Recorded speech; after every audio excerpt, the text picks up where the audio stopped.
So அப்போ என்ன பண்ணாங்க, ரிவர்ஸில் திங்க் பண்ணுறப்போ அப்படி வந்தது தான் இந்த டெக்ஸ்ட் டு இமேஜ் ஜென்ரேஷன். இப்போ இதுலேருந்து தான் கொஞ்சம் கொஞ்சமாக இப்போ நீங்கள் கோட் இந்த மாதிரி மூவிலாம் பார்த்துருப்பீங்க. ஃபேஸ் மாற்றுறது, அப்புறம் விஎஃப்எக்ஸ் யூஸ் பண்ணுறது, ஸோ இந்த மாதிரி விஷயம்லாம். ஸோ இதனால் நார்மல் பப்ளிக்கு இல்லை நம்ம சின்ன பட்ஜெட் பண்ணுற படங்களுக்கோ இந்த மாதிரி விஷயங்கள் இது எப்படி பயன்படும்னா, இப்போ எங்கள் கேம் இண்டஸ்ட்ரி பார்த்திங்கன்னா ஒரு 150 பேர் ஒர்க் பண்ணுறவங்க. எங்களோட காம்படிட்டர்ஸோ இல்லை எங்களோட பெஞ்ச் மார்க்கோ வச்சுருக்க பெரிய பெரிய கம்பெனி பார்த்திங்கன்னா அங்கெல்லாம் வந்து ஆயிரக்கணக்கான பேர் வேலை செய்வாங்க. வேர்ல்டு ஃபுல்லாக அவங்களுக்கு வந்து பிரான்ச்சஸ் இருக்கும், நிறைய கேம்ஸ் பண்ணுவாங்க. இப்போ அவங்க அளவுக்கு என்னால் சிந்திக்க முடிஞ்சாலும்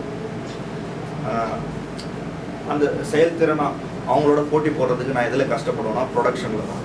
அவங்களோட ஸ்டைல் வேறு லெவலில் இருக்கும். அவங்க ஒரு வாரம் பண்ணுற வேலையை நான் ஒரு நாளில் முடிக்கணும். அப்போ தான் அவங்க கூட நான் போட்டி போட முடியும். இப்போ சினிமா பொறுத்த வரைக்கும் நீங்கள் பார்த்தீங்கன்னா ஷார்ட் ஃபிலிம்லாம் எடுக்கும். பட்ஜெட்டுன்னு ஒன்று வச்சு நம்ம கம்மியாக குறைச்சி யோசிக்கணும்.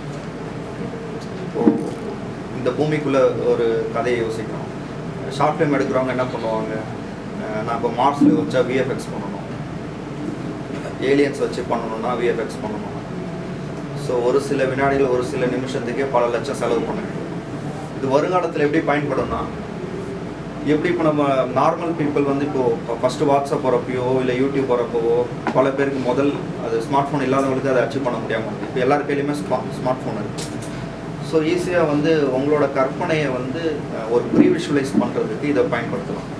இப்போதைக்கு வருங்காலத்தில் நடிகர்களே இல்லாமல் கூட, ஆர்டிஸ்டே இல்லாமல் கூட, இப்போ பார்த்தீங்கன்னா சிவாஜி கணேசன், விஜயகாந்த் இந்த மாதிரி இல்லாதவர்களை கூட மீட்டு உருவாக்கம் பண்ணி இதில் கொண்டு வர மாதிரியான விஷயங்கள்லாம் பண்ணுறாங்க. ஸோ இதில் நன்மைகளும் இருக்குது, தீமைகளும் இருக்குது. தீமைகளை வச்சுட்டு நன்மைகளை விளக்காமல் பார்த்துக்கலாம். ஸோ என்னோடய நோக்கம் என்னென்னா, இப்போது இண்டிவிஷனில் நான் அந்த கம்பெனிலேருந்து வெளியில் வந்ததுக்கப்புறம் இதை சினிமாவுக்கு எப்படி பயன்படுத்தலான்னு ஒரு வருஷம் எங்களோட ரிசர்ச் இருக்குது. இப்போ அதில் இருக்க சில பகுதிகளில் தான் ஒன்றுனா நான் வந்து காட்ட போகிறேன்.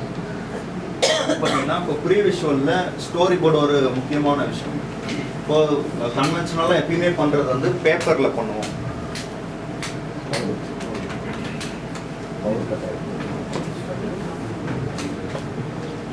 ஸோ பேப்பரில் பண்ணுற ஸ்டோரி போர்டு இது